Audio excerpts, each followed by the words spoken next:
Please sir, क्या दलितों को यहाँ भी बोलने का सर, अगर सबको 4 मिनट दे दो मुझे दे दो। Finish in 1 minute. ये भेदभाव नहीं चलेगा दलितों के साथ। Time is 4 minute, don't waste. भाई सर, आप चेक करो, अगर सबको 4 मिनट दिए तो आप मना करो, मैं बंद कर देता हूँ उसको। क्या दलितों को सबसे आखिरी में नंबर मिलेगा और बोलने का मौका मिलेगा? क्या मजाक कर रहे हैं सर आप? नो, ये all independent people are having only 4 minutes. You take sir, independent मैं अपनी पार्टी का मेंबर हूँ सर, और जीत के आया हूँ सर, किसी के दया में नहीं आया। Take 1 minute and finish. Sir, कल भी बोले एक दलीय पार्टी के लोग, आप मौका दो सर। मूछे रखने पर हत्या होती है, महिलाओं पे, छोटे मासूम बच्चों पर रेप हिंसा होती है। एनसीआरबी का डाटा देकर डर लगेगा। यही 1 किलोमीटर में संविधान को जला गया, और महाराष्ट्र के परभनी में अभी भी संविधान को नष्ट किया गया, उसकी कॉपी को।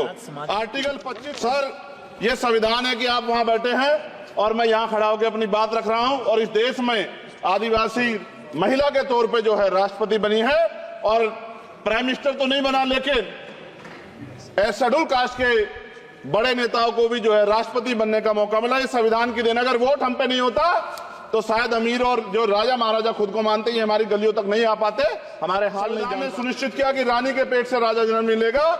वोट से नेता तैयार। यहाँ बैठे एससी और ओबीसी के मेंबर से कह रहा हूं सर, उनको सामाजिक जिम्मेदारी का ध्यान भी रखना चाहिए। पार्टी के प्रति वफादारी के साथ साथ अपने वर्गों के प्रति ईमानदारी भी रखनी चाहिए। ईमानदारी नहीं होगी तो इन वर्गों का भला नहीं हो सकता, और हमें बहुत सरकारों से उम्मीद नहीं है। श्री चंद्रशेखर आजाद, धन्यवाद सभापति जी। आज हम संविधान की गौरवशाली यात्रा पे जो 75 साल की बात कर रहे हैं, ये इनका काम है, मेरा नहीं। माइक। धन्यवाद सभापति जी। आगे सर, आगे। आज हम संविधान की गौरवशाली यात्रा पे बात करने के लिए चर्चा कर रहे हैं। कल से ये चर्चा चल रही है सर। मैंने बहुत सारे दोनों पक्ष के और जितने भी हमारे मेंबर हैं सुना सर, उनको बड़े बड़े नेता हैं सर। इसके भाग 1 में लिखा हुआ है India that is Bharat, Hindustan नहीं लिखा हुआ है सर। लेकिन सारे नेता संविधान पर चर्चा कर रहे हैं, लेकिन हिंदुस्तान ही कहेंगे, भारत कहने की हिम्मत नहीं जुटा पा रहे। ये बड़ा सवाल है सर कि क्या संविधान के हिसाब से बात रखी जा रही है। मैं धन्यवाद दूंगा फूले साहू बाबा साहब अम्बेडकर को और मेरे नेता मान्यवर साहब श्री काशीराम को। 25 नवंबर 1949 को संविधान को सौंपते हुए डॉक्टर बाबा साहब अम्बेडकर ने कहा था कि 26 जनवरी 1950 को हम विरोधाभास भरे जीवन में प्रवेश करने जा रहे हैं। राजनीतिक जीवन में तो हमारे पास समानता होगी, लेकिन सामाजिक और आर्थिक जीवन में असमानता होगी। क्या ये चुनौती आज 75 साल बाद दूर हुई है? भारत ने 26 जनवरी 1950 को संविधान लागू होने के साथ खुद को एक संप्रभु लोकतांत्रिक और गणतांत्रिक राज्य होने का ऐलान किया।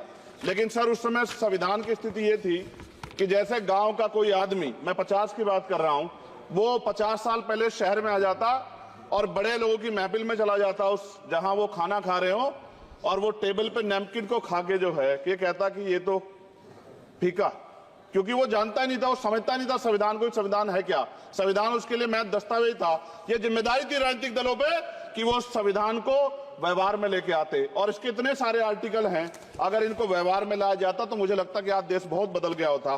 बाबा साहब ने कहा था कि लोकतंत्र भारतीय भूमि का केवल ऊपरी पोशाक है, उनके अनुसार यहाँ की संस्कृति अनिवार्य तौर पर लोकतांत्रिक है। भारत जैसे गरीब और गैर बराबरी वाले देश में संविधान के जरिए छुआछूत खत्म करना, वंचितों के लिए सकारात्मक उपाय करना, सभी वयस्कों के लिए मतदान का अधिकार देना और सबके लिए सम्मान अधिकार तय करना, ये बहुत बड़ी उपलब्धि थी सर। ये संविधान है कि आप वहां बैठे हैं और मैं यहां खड़ा होकर अपनी बात रख रहा हूं, और इस देश में आदिवासी महिला के तौर पे जो है राष्ट्रपति बनी है, और प्राइम मिनिस्टर तो नहीं बना, लेकिन शेड्यूल कास्ट के बड़े नेताओं को भी जो है राष्ट्रपति बनने का मौका मिला। इस संविधान की देन अगर वोट हम पे नहीं होता तो शायद अमीर और जो राजा महाराजा खुद को मानते हैं हमारी गलियों तक नहीं आ पाते, हमारे हाल नहीं जान पाते। आजादी का मतलब सर सिर्फ अधिकार पाना भर नहीं है, इसके लिए हमारे संविधान में सरकार और नागरिकों के अधिकारों के साथ साथ उनके कर्तव्यों का विस्तार से उल्लेख किया गया है।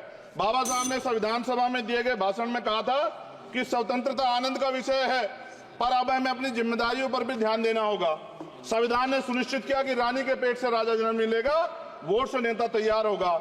आर्थिक बराबरी के लिए सरकार क्या कर रही है? गरीब और गरीब हो रहा है, अमीर और अमीर हो रहा है। सुबह उठते कहीं बम की धमकी मिलती, कहीं दंगे की। ये अमृत काल है सर, यह धमकी काल है। कितना बढ़ रहा है आर्टिकल 15 सर। भारत में आज भी घोड़ी चढ़नी Please बैठने conclude. होती है Please सर। conclude. क्या दलितों को यहाँ भी 4 बोलने का minutes, इजाजत 4 नहीं? minutes, you conclude, I will give 1 minute, 1 minute. तय कर लो सर, अगर सबको 4 मिनट दे तो मुझे दे दो। Finish in 1 नहीं सर, minute. ये भेदभाव नहीं चलेगा दलितों के साथ। Allotted time is 4 minutes. Don't waste. भाई Please. भाई सर, Take 1 आप minute. क्या करो अगर सबको 4 मिनट दिए तो? Take 1 minute. आप मना करो, मैं बंद कर देता हूँ इसको। क्या दलितों को सबसे आखिरी में नंबर मिलेगा और बोलने का मौका All मिलेगा? individuals are having क्या मजाक कर रहे हैं सर आप? No, all independent people are having only 4 minutes. You take. Sir 1 minute. Independent No में अपनी problem. पार्टी का मेंबर हूँ सर, और जीत के आया हूँ सर, किसी के दया में नहीं आया। Take 1 minute and finish. Sir कल भी बोले तो एक दलीय पार्टी के लोग, आप मौका दो सर। मूछे रखने पर हत्या होती है, महिलाओं पे, छोटे मासूम बच्चों पर रेप हिंसा होती है। एनसीआरबी का डाटा देकर डर लगेगा। यही 1 किलोमीटर में संविधान को जलाया गया, और महाराष्ट्र के परभनी में अभी भी संविधान को नष्ट किया गया, उसकी कॉपी को। आर्टिकल 25-26 में संविधान में सभी को धार्मिक आजादी। कहाँ है दलितों की, मुसलमानों की, जैनों की, बौद्धों की, ईसाइयों की? छत्तीसगढ़ में सतनामी समाज को संविधान की अपनी धार्मिक आजादी के आधार पर जो है उनको अपमानित करके जेल में बंद कर दिया। संभल, अजमेर, अयोध्या सब इसका उदाहरण है। ये सरकार आलोचना डरती है। कितने लोग जेल में बंद है? मिरान हैदर, खालिद सैफी, उमर खालिद खान, सिफा खान, गुलफ्शा फातिमा और आजम खान साहब राजनीतिक विरोध में बंद है। सरकार यहाँ बैठी है, सरकार सामाजिक न्याय की बात करती है। बताए कितने दलित मुख्यमंत्री बना रखे हैं आपने? 13 ज्यादा सरकार स्टेट में सरकार है। कितनी महिला मुख्यमंत्री है? आपकी सरकार ने सुप्रीम कोर्ट के आदेश के बाद रिजर्वेशन प्रमोशन में जारी नहीं किया, और ओबीसी को पॉलिटिकल रिजर्वेशन आप देंगे नहीं देंगे, आप बताने का काम करें। मैं 75 साल की गौरव यात्रा में हम एक सभ्य समाज नहीं बना पाए, इसलिए जाति आधार पर SC ST OBC के बच्चों को प्राइमरी स्कूल से लेकर उच्च संस्थानों में भेदभाव किया जाता है। सरकार निरंकुश हो गई, कोई बुलडोजर से कार्रवाई करता है। कल मंत्री जी ने कहा हमने राष्ट्रीय पिछड़ा वर्ग आयोग बनाया, 69 शिक्षक भर्ती में उसकी सिफारिशों को नहीं माना। EWS के जरिए आपने संविधान पे, आरक्षण के प्रावधान पे हमला किया। 1 मिनट में खत्म कर रहा हूं sir.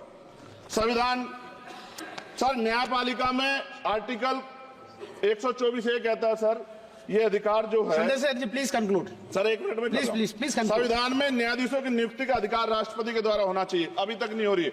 All India judicial service commission कब बनेगा? क्या चंद परिवार ही सर जज बन सकते हैं?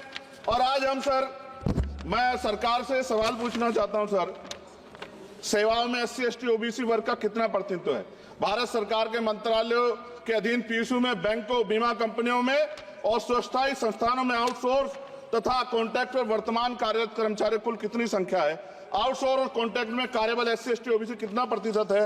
निजी क्षेत्रों में कार्यरत कर्मचारी, उनके SC ST OBC की वर्ग लाभ। सर खत्म कर, लास्ट पॉइंट सर।